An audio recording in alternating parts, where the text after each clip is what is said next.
Pembahasan ganja medis kembali muncul ke permukaan usai Ibu Santi Warastuti meminta pertolongan untuk buah hatinya yang mengidap penyakit cerebral palsy.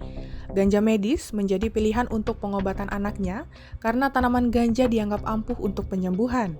Mendengar ada aspirasi itu, DPR merespon cepat untuk kemudian memanggil Ibu Santi Warastuti untuk melangsungkan dialog, mendengar langsung apa yang menjadi persoalan. Di sini, DPR merespon baik aspirasi yang dituangkan Ibu Santi soal pemanfaatan tanaman ganja medis. Dari langkah konkret yang diambil oleh DPR adalah merevisi Undang-Undang Nomor 35 Tahun 2009 tentang narkotika yang dimungkinkan tanaman ganja akan keluar dari golongan 1 narkotika. Sebetulnya, sudah adakah yang melakukan riset tanaman ganja medis di Indonesia?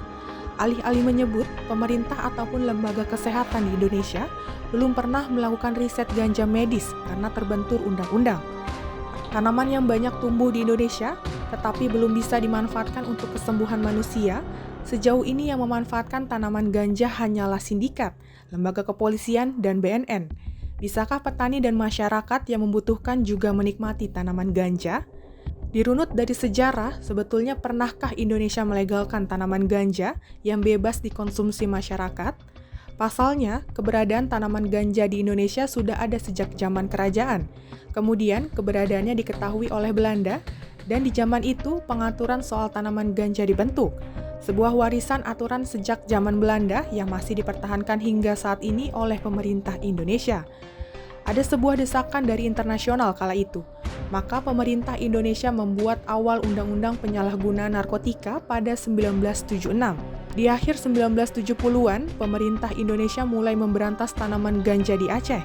Karena dengan kelimpahan tanaman ganja di Aceh, kerap dimanfaatkan anggota GAM untuk dijadikan sumber pendanaan agar bisa melepaskan Aceh dari Indonesia.